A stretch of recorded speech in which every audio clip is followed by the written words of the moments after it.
Hello and welcome to the 16th episode of the Hawk Nest. I'm Casey Walker. And I'm Clayton Davis. Over the weekend, the HJ-UIL academic students competed at the Nederland practice meet. Landon Morreale placed second in number sense and third in general math. Josiah Dougherty was sixth in general science and second in science. Thomas Webb was sixth in science. Andrea Brinkley was fifth in ready writing.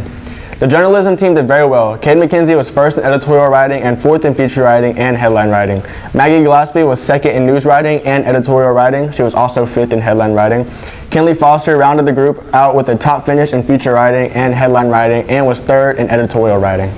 Seniors, this spring, Do Good FCU will be awarding several $1,000 scholarships and are now accepting applications. To submit, go to www.dogood.org/scholarship giveaway.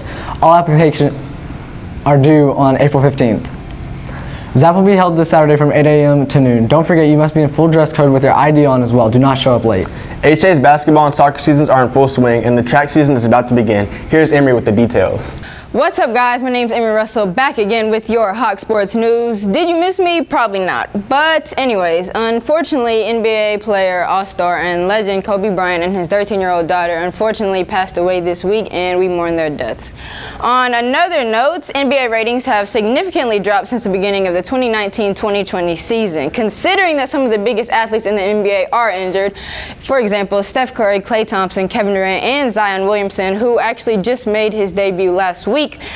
There's also the issue of the Warriors going from the most exciting team in the league to one of the most unbearable teams to watch in the league. From a fan's perspective, that is very disappointing, but the NBA ratings are increasing as we speak and hopefully end up where they need to be.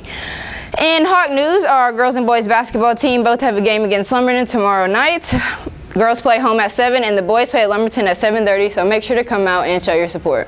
Today, Friday, and Saturday, the swim team will be competing in the regional meet at Magnolia, while on Friday, both the boys and girls basketball teams will play in Lumberton at 5. Also on Friday, the boys and girls soccer team will compete in Anahuac, with the girls playing first at 5 and then the boys at 7. Next week on Monday, the girls golf team will compete at Idlewild, and then on Tuesday, boys and girls basketball will be playing in Bridge City while both soccer teams compete in Hampshire Finette. Join the theater group tonight at 6:30 p.m. in the High School Commons as it presents Thursday Night Live, their version of Saturday Night Live, complete with special guest host Officer Scott Ali, skits written and performed by HJ Theater Art students, and music performed by HJ Theater Art students. Admission is $10 per individual or $25 max per family. Refreshments will be served. Senior girls, would you be interested in being a part of the Diamond Darlings? You will get a t-shirt, go to all the games, and wish all the players good luck. We want all senior girls who want to participate to join us for a meeting. If you are interested or have questions, please see Chloe Henry, Abby Jewell, Autumn Heron, or Coach Pollock. This Saturday, Taffy students will host a football-themed culinary camp for students from China and Sour Lake Elementary campuses. There will be a morning session from 9 to 12 and an afternoon session from 1 to 4 in the high school culinary lab. Participants will take home a small tray of baked goods that they prepare for the big game. The cost is $30 and spots can be reserved for children with any Taffy member. There are only 25 spots available per session, so they must be prepaid. Hurry. On January 18th, our DECA team competed at the regionals. Here's Baxter and Dylan with more. Our DECA team competed January 18th at regionals to try and move on to state. Here's Mrs. Malone with more. DECA is a student organization that is designed to cater to students who are looking at future careers in the business field. So my whole team is actually made up of students who are currently in my business classes. This last weekend, we went to our district competition at the Woodlands High School, where 10 of our 13 contestants actually scored high enough to advance to the state level, which is pretty impressive for our inaugural season. I'm very, very pleased with their performance. 10 people were able to advance to state level for DECA, which includes myself, Amy, Jasmine, Baxter, Casey, Ethan, Justin, Matthew, and Wesley. Oh, and Enrique.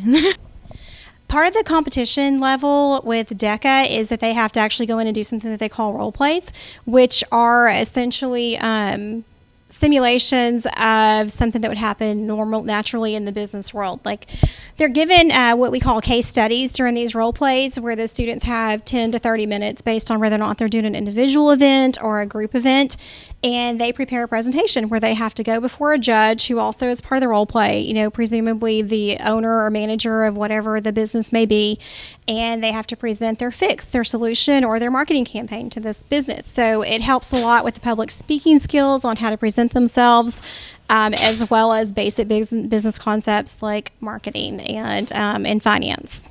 And I'm Baxter Worth with Hawk Nest. Groundhog Day is coming up at the end of this week. Here's Maddie with more. Groundhog Day is coming up this Sunday on February 2nd to decide if winter will come for 6 more weeks, if he sees his shadow, or spring will finally arrive. This holiday began as a Pennsylvanian tradition in the 1800s, and it dates back to an ancient European weather lore when a sacred bear or badger would predict the weather outcome instead of a groundhog. We asked a few people on whether or not they think the groundhog will see a shadow or not. I think he's not going to see a shadow.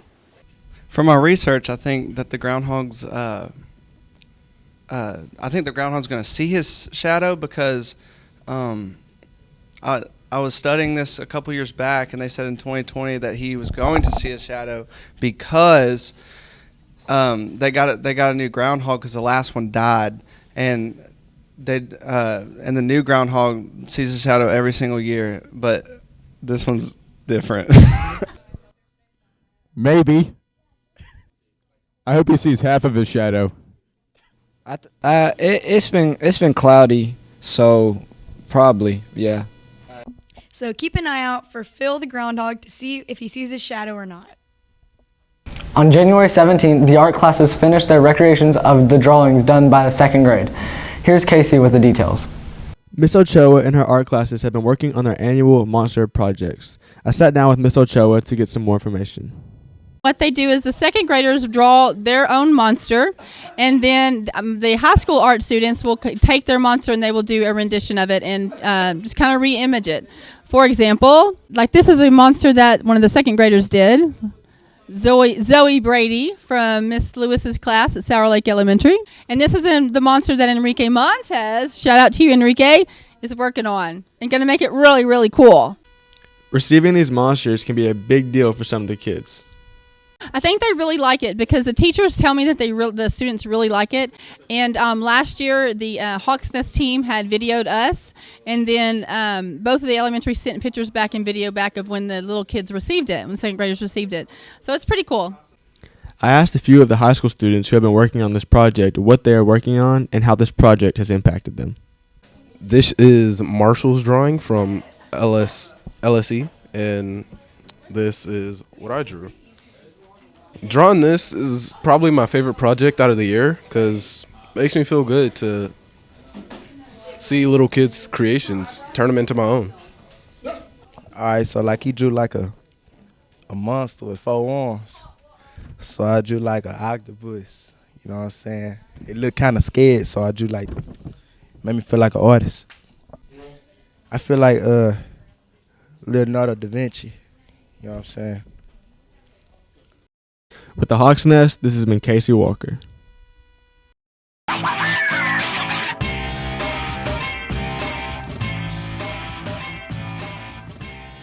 So coronavirus is a new novel virus that the CDC is watching. Novel meaning it's a brand new thing. It's kind of closely related to SARS, if you remember that.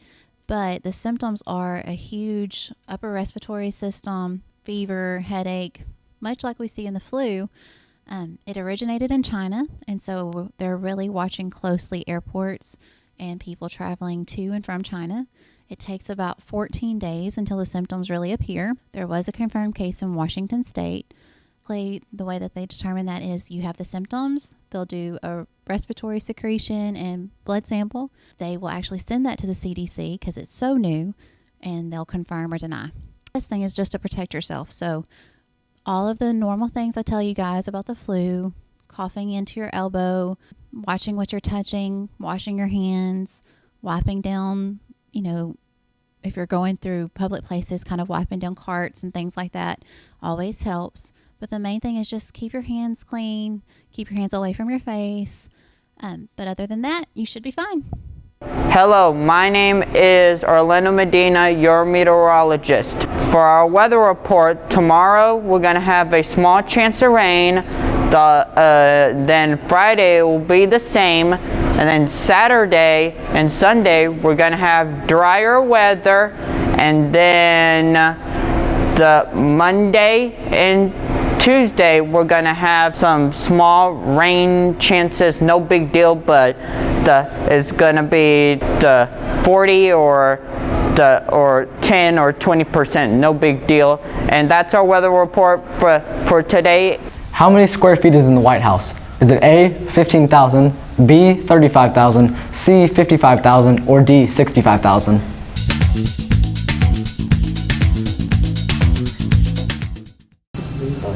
Yeah? Okay. Hi, welcome to our ASMR. This is Alexis Benoit interviewing Dylan Clement for Senior Spotlight. Dylan, what will you be doing after high school? I'm gonna go get an electrical engineering degree. What advice would you give to the freshmen of HJ? Don't be stupid and do your work. What has been your best memory of high school so far? I have to say, whenever we were freshman year at area marching band, the drum majors did a flip out on the track. It was pretty nice. So you've been in band for about 7 years. How has it changed your high school experience? Given me a lot of friends to hang out with all the time, and I feel like it's just been a lot of fun. What has been your most embarrassing school memory? I don't really have one. My high school experience has been aight. What will you miss about high school? Hang out with my friends all the time, every day. Lastly, describe your senior year in just 3 words. Big ol' oof. Okay. This has been Alexis Benoit interviewing Dylan Clement for Senior Spotlight.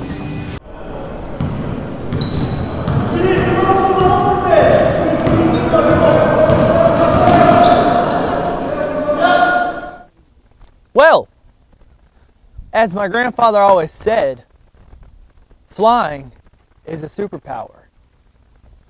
But the more I think about it, the more I think invisibility might be the way to go, because flying is something you can already do.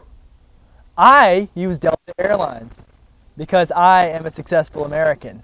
Therefore, I can fly whenever I want at a discounted price and get quality food and quality service. Being invisible, on the other hand, means I can sneak past airport security and take my 2-liter bottle of Pepsi Cola all the way onto my Delta flight, therefore not having to buy the expensive soda on the flight itself. I need my 2-liter bottle of Pepsi Cola every time I fly, and with invisibility I will be able to do it. Thank you. I'm Baxter Worth, here with your trick shots.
How many square feet is in the White House? The answer is C, 55,000.